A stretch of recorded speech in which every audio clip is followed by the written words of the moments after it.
Olá, você que me segue no Rodrigo Silva Arqueologia, que bom estar de volta com você no nosso bate-papo semanal sobre Bíblia, teologia, a religião, a arqueologia. Só que hoje eu vou quebrar o protocolo para tocar num assunto que eu acho muito importante devido às eleições que estão chegando domingo próximo agora. Em quem eu devo votar?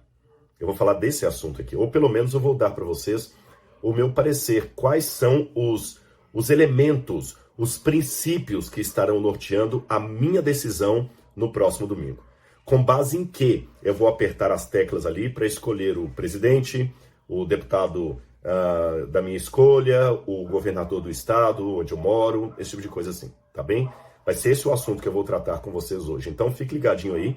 Eu não sei se você vai concordar com tudo que eu vou dizer, mas o tema é esse. Em quem eu devo votar nas próximas eleições. Antes de eu entrar no assunto, eu quero apenas fazer duas advertências para vocês. A primeira delas é que eu tive febre nas 2 noites anteriores. Eu estava numa rotina de palestras e à noite eu tive muita febre, entra em avião e sai de avião. E eu ainda estou um pouco assim, sôfrego. Pode ser que eu vá acabar tossindo aqui durante o vídeo. Eu espero que vocês perdoem isso e assistam a despeito disso pelo conteúdo, tá bem? E pelo fato de eu também estar em viagem, eu não estou aqui com o microfone, eu não estou com o tripé apropriado, a iluminação não é a melhor, mas esses detalhes técnicos também eu espero que você releve em função da importância do que eu vou dizer aqui. É claro, eu não sou especialista em ciências políticas, mas como eu falei, a gente que está na internet não pode se eximir de expressar a sua opinião sobre algumas coisas importantes. Não significa que você vai ser um palpiteiro, vai falar de tudo. Jesus era o caminho, a verdade e a vida. E nem por isso ele deu palpite em todas as coisas. Por outro lado, há certos silêncios que são comprometedores, especialmente depois que você, mesmo sem nenhuma intenção, acaba se tornando um influencer aí na internet, tá bom? Antes de entrar no assunto, eu quero fazer um convite todo especial. Atenção, anote aí. Você quer ir comigo para Israel com tudo pago? Então eu tenho uma boa notícia para você. Você sabe que graças a Deus e ao apoio de quase 20 mil alunos, ou mais de 20 mil alunos, nós estamos erguendo as paredes do Museu de Arqueologia do UNASP. Um dia desse eu vou fazer um vídeo mais atualizado. Já estão fazendo olha, teve um progresso tremendo nos meses que eu fiquei fora. E durante o processo, o UNASP permitiu que eu sorteasse 2 viagens para Israel comigo entre os alunos do curso. Uma senhora foi contemplada, já viajou comigo. Um segundo rapaz, que até se chama Rodrigo, também foi contemplado, ele vai viajar ainda. E agora pode ser você, a terceira pessoa contemplada. Para isso, você precisa apenas o seguinte, estar matriculado no curso. Vou deixar aqui no vídeo, no descritor aqui, o link, como é que você pode se inscrever no curso A Bíblia Comentada. Você vai se inscrever, você vai fazer a assinatura anual, não vale a mensal. Eu sei, são as normas. A anual, e você tem que fazer a sua inscrição no máximo, anote aí para não perder, até o dia 30 de setembro, meia-noite. Meia-noite e 1, você já está fora, tá certo? E aí, depois que você se inscrever na modalidade anual até o dia 30 de setembro, agora à meia-noite, aí você pega e fica orando a Deus para ver se o Senhor quer que você seja a pessoa contemplada, tá certo?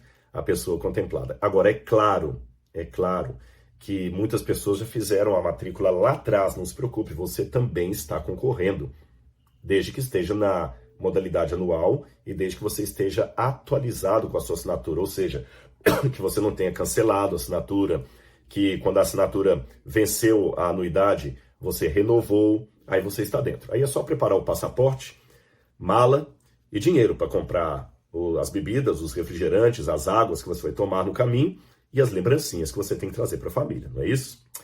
Muito bem, com e uma coisa muito importante, mesmo que você não ganhar a ida para Israel, ainda assim, vale a pena você estar matriculado no curso.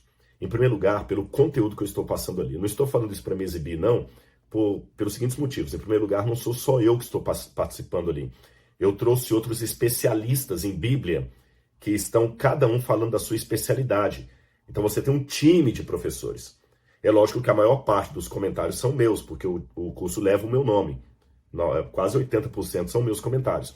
Mas nós temos também outros eruditos, outros acadêmicos, que também estão cada um contribuindo com a sua área. Então você vai ter um timaço de teólogos e você está fazendo uma faculdade de teologia sem sair de casa. O conteúdo, e eu sei pelo feedback que estou recebendo das pessoas. Tanto de pessoas já acadêmicas, como pessoas mais simples, todo mundo está entendendo, estão lendo a Bíblia com outros olhos, então só falta você. E de quebra, você vai estar ajudando a construir o Museu de Arqueologia Bíblica do NASP. Depois é só ir lá na inauguração, ou depois da inauguração, e visitar o nosso acervo, tá bom? Vamos então ver quais são os princípios que vão me nortear durante a eleição. Eu vim no avião anotando esses princípios para passar para vocês, por isso eu fiz uma colinha aqui, porque eu mesmo me questionei, eu vou votar domingo, mas o que está me levando a votar nessa sigla, nesse número aqui?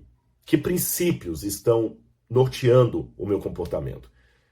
Aí eu senti impressionado por Deus a partilhar com todos que me seguem nas redes sociais os princípios que me norteiam. É claro, esses princípios eu os extraio da Bíblia Sagrada. Da Bíblia Sagrada.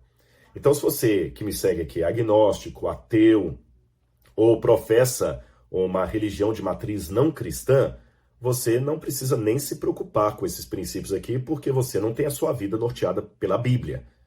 Agora, se você tem a vida norteada pela Bíblia, eu acho interessante que você fique comigo até o final e se pergunte, como eu mesmo tenho me perguntado, é a Bíblia que está norteando o meu comportamento nessas eleições? Pense nisso. Primeiro princípio.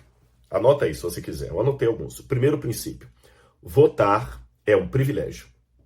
Eu sei que você pode falar assim, mas eu não gosto nem do candidato A, nem do B, nem do C, nem do D.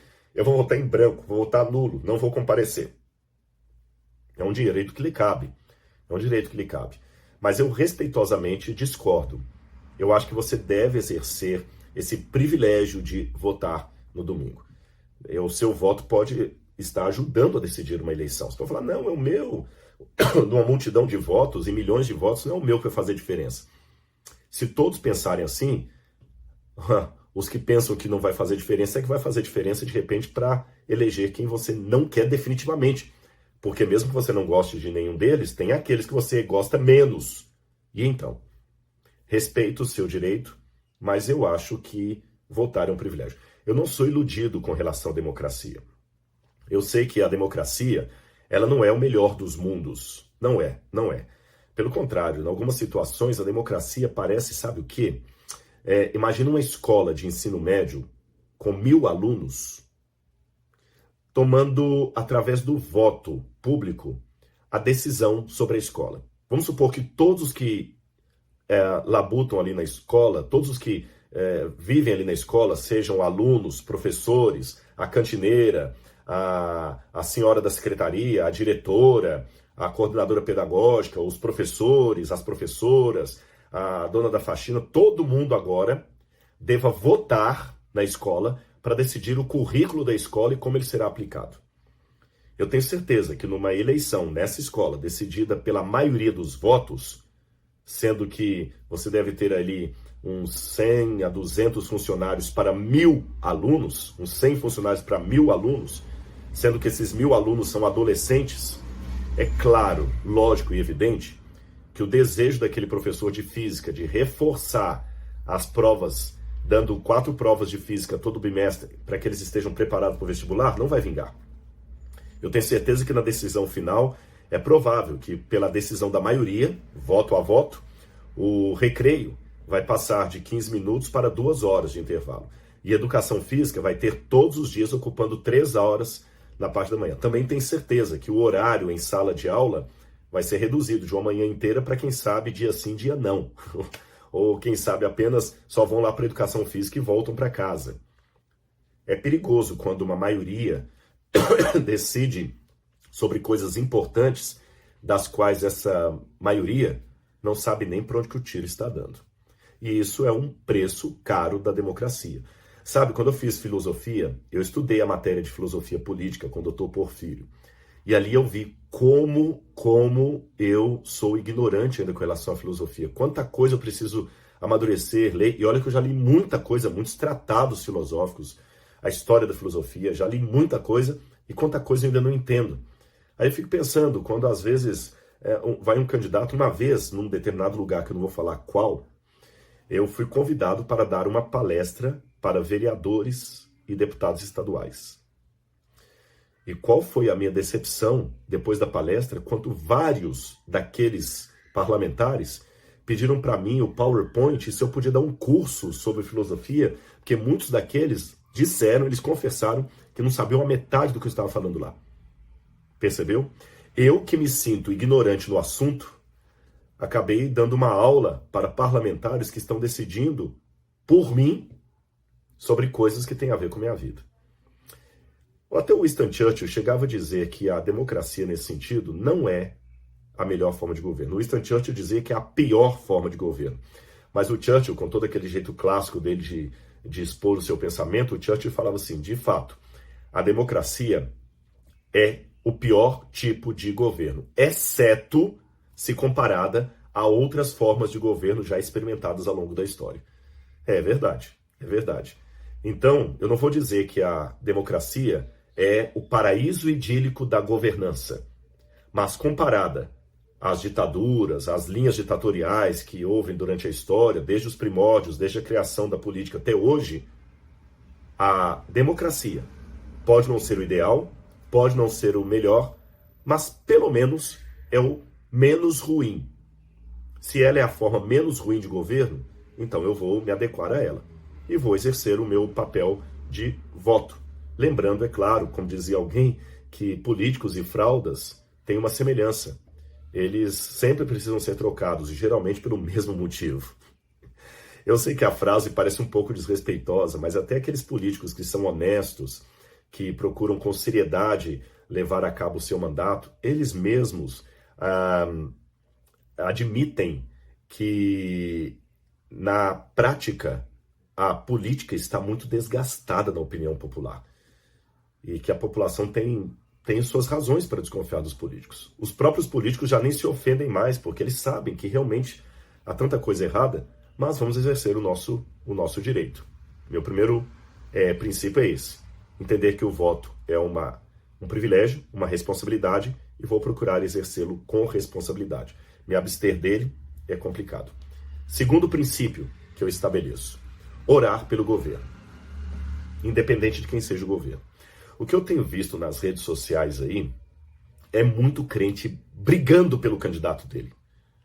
Ele não briga, engraçado, isso é uma coisa que... E de todos os lados, tá? Não tô jogando indireta pra ninguém, não. De todos os lados. De todos os lados.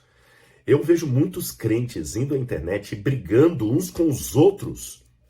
E eu não vejo eles com a mesma garra brigando por Jesus diante de um ateísmo, por exemplo. Até fico feliz, porque se alguns que gostam do governo A ou do governo B brigam por Jesus com a mesma força e do mesmo modo que eles brigam por esse governo, eu ia ficar até com vergonha de me dizer cristão. Mas o que eu quero dizer, assim, mesmo que eu não concorde com o método, eu quero falar da ênfase. Ele defende, ele sabe tudo, ele tem contra-argumentos, mas aquela mesma pessoa que defende demais o candidato A ou B e fica nervoso se o outro contraria, dá até ruptura de família. Quando você joga um argumento ateu para ele defender dentro da Bíblia por que ele acredita na Bíblia, ele não sabe defender a Bíblia com a mesma energia e com os mesmos argumentos que ele usa para defender o candidato que ele acha que é o melhor. Isso é muito triste. E o que a Bíblia fala é que, acima de tudo, eu tenho que orar pelo governo.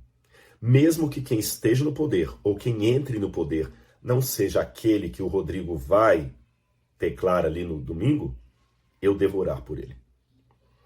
Como eu falei no início do vídeo, se você não acredita na Bíblia, você está livre, leve e solto para desconsiderar tudo que eu vou falar aqui, porque eu estou confessionalmente dizendo que eu estou partindo da Bíblia, tá certo?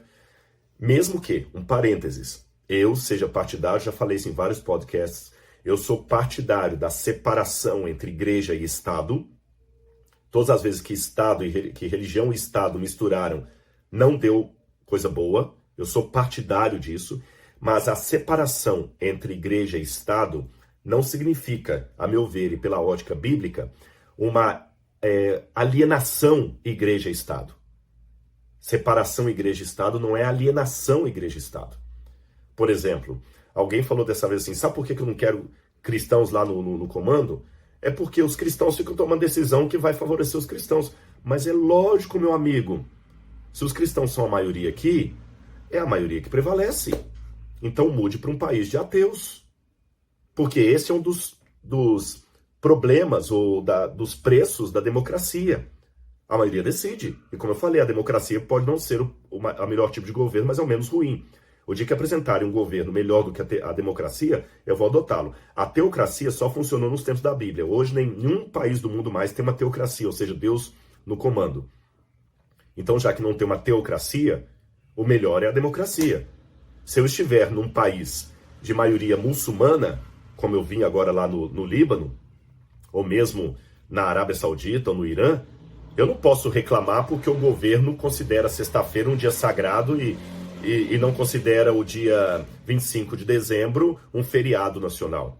Posso reclamar? Eu sou minoria ali, a maioria são os muçulmanos. Tá certo? E esse discurso da minoria, ele tem que ser equilibrado. Você é minoria, você tem que ter os seus direitos de minoria enquanto minoria. O problema é que tem alguns hoje que, em nome da minoria, ele quer que a maioria siga o que ele quer porque ele é minoria. Isso é uma distorção do direito das minorias. Esses discursos aí, não, a gente tem que preocupar com as minorias, as minorias, as minorias, as minorias. A minoria tem que ter direito de minoria. Por exemplo, eu, Rodrigo, guardo sábado. Eu guardo sábado. Mas eu sou minoria no Brasil. A maior parte da população do Brasil, incluindo os cristãos, guardam domingo ou não guardam dia nenhum. Então, enquanto minoria, qual é o direito que eu tenho que ter defendido? O direito de guardar o sábado sem ser punido por isso. Mas eu não posso impor agora, num país de maioria não adventista, a obrigatoriedade de não trabalhar no sábado só porque aquilo me ofende. Então, esses dias alguém me mandou um ateu falando da TV aí, da TV ou no YouTube, olha aqui, que besteira, Deus seja louvado na nota, é um absurdo, eu não quero saber de cristãos lá. Meu amigo, você é minoria. Se o país é de maioria cristã, nós vamos ter uma representatividade maior de cristãos lá. O dia que você morar num país de maioria ateia, você vai ter uma maioria ateia. Então, deixe bem claro, eu acredito na separação igreja e Estado.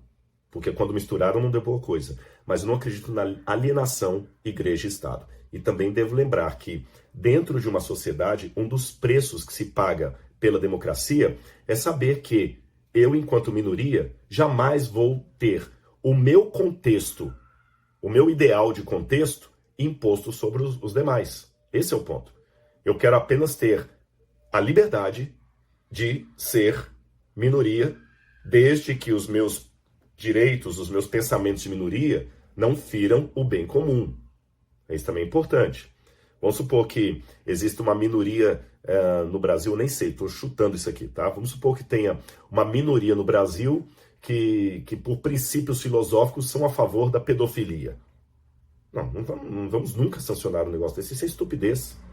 Vamos supor que tem uma minoria que agora entende pela Bíblia que tem que matar criminosos. Não, esses aí estão contra a lei, eles têm que ser banidos. Não é toda minoria que tem que ser respeitada como minoria. Esse é um primeiro elemento. Segundo elemento, as minorias têm que ter como diz, direitos de minoria, não imposições de minoria.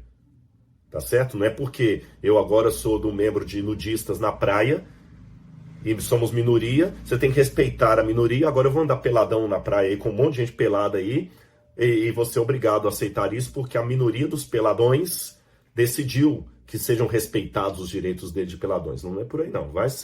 Vai praticar o nudismo na praia de nudismo, não na praia onde minha família está indo. Tá bem? Agora, quando eu estava ensinando isso aqui, eu falei com vocês que a Bíblia manda eu orar pelo governo. Você tem orado pelo governo do Brasil? Ei, estou falando com você. Você aí que é crente, que fala que acredita em Jesus.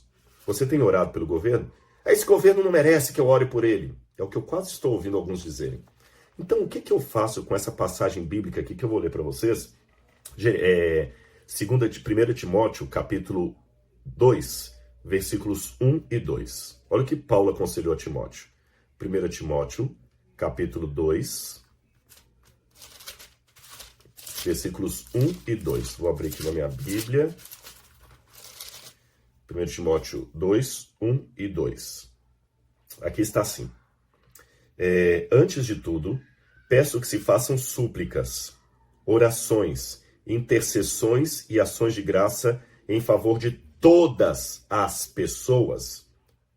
Orem em favor dos reis e de todos os que exercem autoridade, para que vivamos vida mansa e tranquila, com toda piedade e respeito. Isto é bom e aceitável diante dos olhos do nosso Salvador. Então você não tem o direito de fazer nenhuma crítica a qualquer político enquanto você nunca ajoelhou e orou por ele.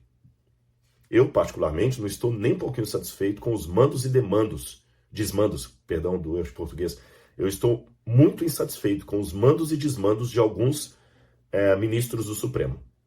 Está estarrecedor o que estão fazendo ali. Mas eu ponho meu joelho e oro por eles. Você está fazendo isso?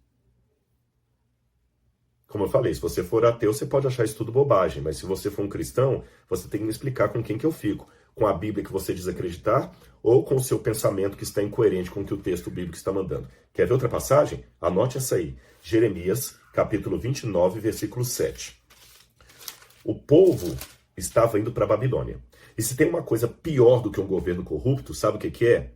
Um governo corrupto, ditatorial e estrangeiro. Imagine, você está tendo um governo corrupto, ditatorial, que você não pode nem levantar-se contra ele, e estrangeiro. Pior ainda, é o de fora que está tomando conta do nosso país. Imagine agora que o Brasil fosse invadido, sei lá, pela Argentina. Tem tanta rivalidade dos argentinos com os brasileiros no futebol. Imagine agora a Argentina impondo aqui, ou levando todos os brasileiros para serem cativos na Argentina. E olha o que o profeta falou para quando eles estavam indo para a Babilônia. Jeremias 29, versículo 7. Procurem a paz da cidade para onde eu os deportarei, e orem por ela ao Senhor, porque na sua paz vocês terão paz. Deus mandou, através do profeta Jeremias, que o povo cativo orasse pela Babilônia. Você sabe o que significa isso? A Babilônia foi um tipo de governo tão terrível, que se tornou emblema de toda inimizade contra a paz, a justiça e o povo de Deus. Tanto é que no Novo Testamento, no Apocalipse, Babilônia volta como emblema do governo último do Anticristo. E Deus mandou orar por ela. Isso é muito sério. Mais uma passagem aqui de Romanos, capítulo 13. Esse texto de Romanos, para mim, também é muito emblemático. Olha o que Paulo fala aqui. Que todos estejam sujeitos às autoridades superiores. Eu já vi alguns comentaristas dizendo que as autoridades superiores aqui são a liderança da igreja. Eu discordo, porque Paulo vai falar de impostos, a igreja não cobra imposto. Paulo diz que todos estejam sujeitos às autoridades superiores, porque não há autoridade que não proceda de Deus, e as autoridades que existem foram por ele instituídas. Assim, aquele que se opõe à autoridade resiste à ordenação de Deus, e os que resistem trarão sobre si mesmos condenação. E Paulo está falando isso sobre quem? Sobre os romanos. E ele fala no verso 6, é por isso também que vocês devem pagar impostos, porque as autoridades são ministros de Deus, atendendo constantemente a esse serviço. Paguem a todos o que lhes é devido. A quem tributo, tributo. A quem imposto, imposto. A quem respeito, respeito. A quem honra, honra. Paulo não falou, pague o imposto se o governo for bonzinho. Paulo não falou, nem Paulo nem Jesus, dai a César o que é de César e a Deus o que é de Deus. Não, só pague o imposto se o imposto não for abusivo. Não. O Templo de Jerusalém era tão terrível que tinha um imposto religioso naquela época, né? O imposto o tributo do templo. E mesmo assim Jesus pagou. Mesmo sabendo que aquilo era abusivo. Sabe, eu não sei nadar. Olha que paradoxo. Eu mergulho, conciliando, já mergulhei algumas vezes, vários metros, com cilindro eu não tenho dificuldade. Mergulho, vou lá embaixo sem problema nenhum, mas eu não sei nadar. E por não saber nadar, a primeira coisa que eu sei é que se alguém estiver afogando, eu vou pedir ajuda, porque se eu pular porque ele está afogando, vão ser 2 caixões ao invés de um, porque eu não consigo nem tirá-lo de lá e vou morrer junto. Então, se o outro está roubando dos impostos que eu estou devendo, e por causa disso eu também não pago impostos, serão 2 no lago de fogo e enxofre. O que usou mal os recursos públicos e eu que neguei algo que Deus mandou fazer. A mesma coisa vale para o dízimo. A mesma coisa vale para o dízimo. É claro, isso aqui não significa ter sangue de barata. Eu fui até um juiz, levei uma demanda, percebi que o juiz foi comprado, qualquer coisa assim. A lei me dá o direito de recorrer para a segunda instância. Se a lei permitir isso, eu vou usar o direito legal que eu tenho, eu vou recorrer. Eu não sei até quantas instâncias eu posso recorrer, mas vamos supor que sejam até 3 instâncias. Se na terceira eu perder, mesmo que eu saia convicto de que aquela situação de perda foi injusta, ainda assim eu devo acatar a decisão. O sujeito estava embriagado e atropelou a minha filhinha e matou. A minha ira de pai é matar esse sujeito, que ele apodreça na cadeia, mas por alguma razão o juiz só deu para ele 4 anos de sentença. Eu não tenho o direito de ir lá agora e matá-lo, porque eu achei injusto que ele só ficasse 4 anos. Não. Pertence ao governo fazer isso. Eu não posso fazer justiça com as próprias mãos.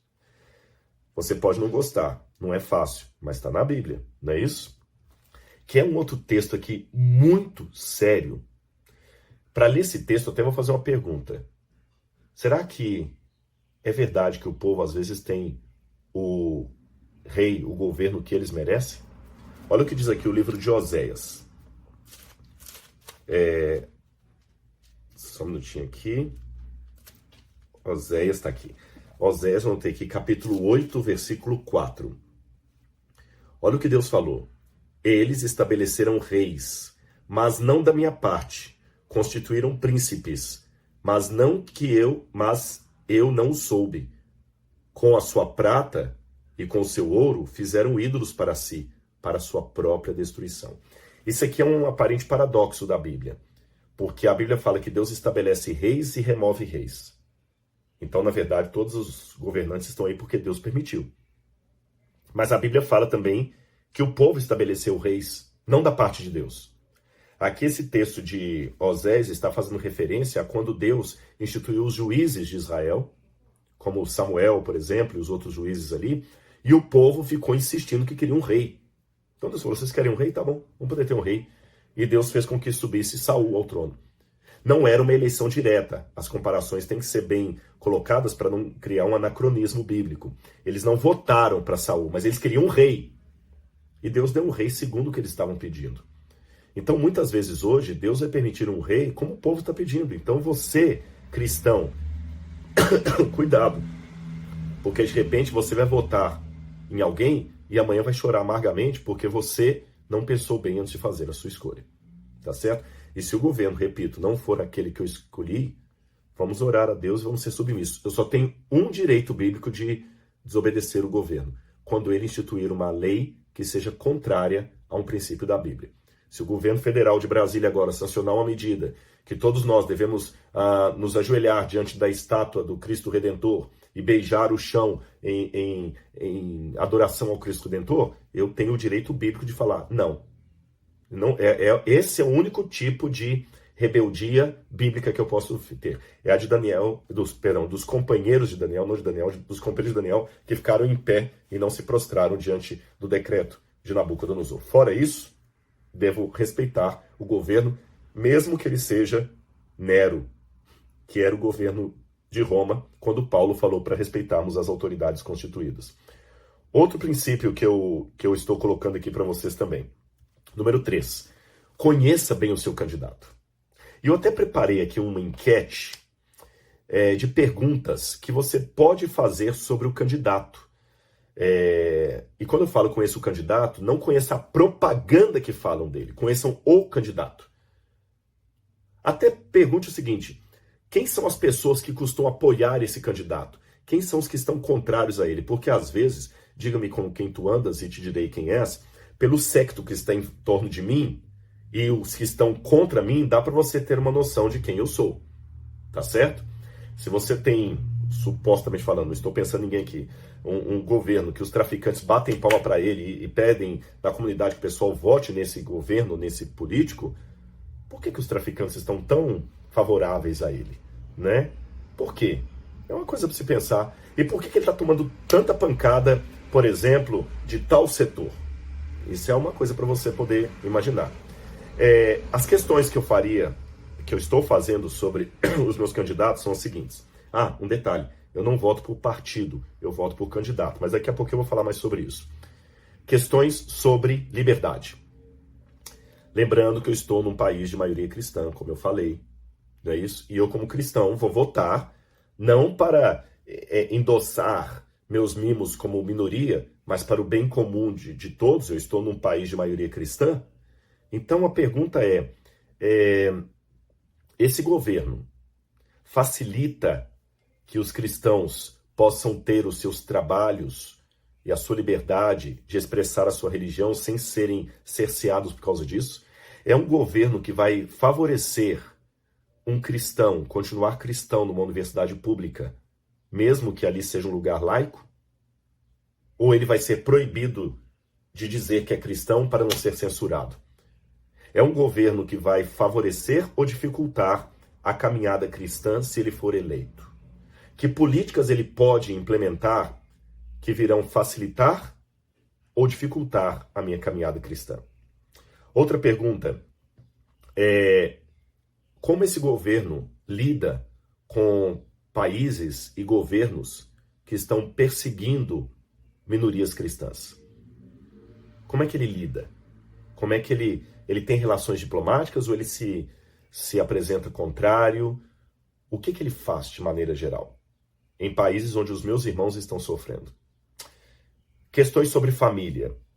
Questões sobre família. Qual é a ideia de núcleo familiar que esse governo tem? O que ele pensa sobre família? Esse governo é um governo que vai deixar que os pais tenham a liberdade de ensinar aos filhos a moral cristã como eles acreditam? Ou vai ser um governo que vai cada vez mais tirar a autoridade educacional dos pais e transferir para o Estado para que as crianças sejam finalmente educadas pelo Estado e não pelos pais, em termos de valores morais e espirituais? É outra pergunta. Questões sobre família. Questões também sobre a vida. Como esse governo lida com questões do aborto, da eutanásia, dos princípios bíblicos a esse respeito? Tá certo? Só para a gente pensar. Questões sobre o cristianismo, embora, como eu falei, eu sou contra a união entre igreja e Estado. Isso não significa alienação entre igreja e Estado. Então, o que esse governo pensa do cristianismo bíblico? Esse governo que você quer votar, esse candidato, candidata, o que ele acha do cristianismo da Bíblia e dos princípios bíblicos do cristianismo? Algo que ainda está válido para os nossos dias ou algo a ser superado? Uma coisa do passado que demanda o esquecimento, o ostracismo. O que ele diz dos valores cristãos? Esse é um outro ponto que você tem que colocar. Quarto princípio para nortear o meu voto. Como o governo lida com verbas públicas? Se ele é um governo que já esteve no poder, como ele lidou com as verbas públicas? Tá certo? Deuteronômio 28, 44 até fala da bênção e da maldição de um país que fica pedindo emprestado ou que empresta para outras pessoas. Depois você pode ler lá. Número 5, perdão. O governo é um governo que promove certas fobias acima do que diz a Bíblia? Ou é um governo que promove os princípios bíblicos acima da fobia? Eu digo isso pelo seguinte: alguém fala, você está se contradizendo, você falou que é separação igreja e Estado. Repito para ficar bem claro, para ninguém mal interpretar as minhas palavras. Eu sou a favor da separação entre igreja e Estado, não da alienação entre igreja e Estado. Na história do Adventismo, quando os Adventistas eram a maioria em Battle Creek, vários líderes da igreja adventista, inclusive Ellen White, conclamou os membros da igreja a que votassem, porque sendo os adventistas a maioria, Eles temiam que o que eles chamavam de partido da intemperança assumisse o poder. Então, os pioneiros da Igreja Adventista, que sempre foram favoráveis à separação entre Igreja e Estado, naquela época de Battle Creek, falaram, os adventistas devem votar. Lembrando que nos Estados Unidos o voto não era obrigatório, por isso que ela insistiu tanto para que os membros da igreja votassem, porque ela temia que houvesse uma não participação dos membros na votação, os membros se abstivessem de votar e isso pudesse favorecer o que eles chamavam de partido da intemperança, que ia trazer regras que podiam prejudicar a comunidade como um todo. Então, por isso que eu volto a essa questão. Será que o governo está promovendo as fobias acima, que é islamofobia, xenofobia, homofobia, tudo é fobia, né? Tudo é fobia. Daqui a pouquinho vai ter também satanofobia. Porque se alguém quiser colocar agora que Satanás é o dono de uma religião e já tem a religião satânica, eu vou ser cerceado de, na minha igreja, falar contra Satanás, falar que Satanás é o diabo, que ele é malévolo, que ele não presta, porque os satanistas vão ficar ofendidos e o governo fala assim, não, você não pode falar que o Satanás é ruim, porque os satanistas têm o direito de não serem ofendidos na religião deles. Lembra que eu falei a diferença entre direito de minoria e imposição dos critérios da minoria. A linha é tênue entre as duas coisas. Número 5. Vote estrategicamente. Aqui que eu falei, não vote por partido, vote por candidato. Mas mesmo que eu procure, Rodrigo, não votar por partido, já que o candidato se filiou àquele partido, é bom eu conhecer a cartilha daquele partido. Aquele partido foi fundado com base em quê? Com que valores? Quais eram os teóricos por detrás daquilo ali? E mesmo o candidato, qual é o plano de governo dele? Tá certo? O que ele promove? Como é, tá? Se eu vou comprar uma casa, o sujeito tem que falar, essa casa tem tantos quartos, assim, assim, assim, eu quero saber se ela tem rachadura, se ela não tem rachadura, se ela tem problema hidráulico, se não tem problema hidráulico, se está tudo pago, como é que é a vizinhança. O sujeito é obrigado a me convencer que vale a pena comprar aquela casa. Se eu vou comprar um computador, eu tenho um computador aqui também, eu tenho que primeiro, o vendedor tem que falar, olha, esse computador tem essa capacidade de memória RAM, ele tem essa velocidade, ele vem instalado com isso, com aquilo, isso, tal. Ele é da marca X, aí eu vou pesquisar na internet a marca X, quantas estrelinhas ela tem de índice de satisfação. Ou seja, se para comprar um computador, uma casa ou até mesmo um carro, eu procuro pesquisar o que aquele produto promete entregar, por que eu não faço isso com relação ao governo? Decidir a eleição com base apenas nas propagandas de TV é uma coisa muito perigosa. Porque na propaganda eu fico tudo empatado, que todo mundo é bonzinho, bonitinho. Outro elemento que eu queria chamar a atenção de vocês aqui, e é o último, é com relação ao ideal e o real. É lógico que provavelmente quem vai ganhar as eleições não é um decalque do Rodrigo Silva. E ainda bem que não é, porque se o Rodrigo Silva assumisse, ia ter um monte de gente também que não ia gostar do governo do Rodrigo Silva. Mas como eu faço? Bom, entre o ideal e o real, eu vou buscar aquele que é mais próximo do que eu acredito. Imagine assim, todos os carros estão com defeito e você tem obrigatoriamente que ir num desses carros, ou dirigindo ou de carona. Dirigindo porque você tomou a decisão.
de carona porque você deixou que outro decidisse por você. E esse é um recadinho para aqueles que não querem votar, tá bom? Você vai escolher em qual carro você vai viajar de Belo Horizonte para o Rio de Janeiro. Aí você olha, todos os carros estão com defeitos e avarias. Só que eu olho das opções que eu tenho, um carro está com problema no ar-condicionado e não está funcionando o ar-condicionado e ele não desenvolve tanto o motor na estrada. Mas o outro carro está com as pastilhas de freio completamente gastas e o pneu completamente careca. E o outro carro está com o motor fervendo e pode ter um superaquecimento a qualquer momento. Ora, nenhum dos carros é o que eu gostaria de ter para ser o meu carro. Mas já que eu tenho que fazer essa viagem, eu vou escolher o primeiro. Porque é melhor chegar com segurança ao Rio de Janeiro e um pouco menos de conforto, não tendo ar-condicionado, do que ter o risco de matar a mim mesmo e toda a minha família com um carro sem freios, ou pior ainda, ficar de madrugada na beira da estrada, num lugar perigoso, com um carro que ferveu o motor e não tem mais como ir para frente nem para trás. São 3 carros, nenhum dos 3 é o meu ideal, não é o carro que eu gostaria. Mas, se são as opções que eu tenho, eu vou escolher pelo primeiro. E se eu não quiser escolher, alguém vai escolher por mim, e a única diferença é que no primeiro caso, eu escolhi, eu fui dirigindo, no segundo, eu fui de carona na escolha que o outro fez. É assim que você deve pensar nas eleições do próximo domingo. Ore bastante a Deus, que o Senhor abençoe você e que o nosso Senhor tenha piedade e abençoe o nosso país, a nossa nação. Boas eleições!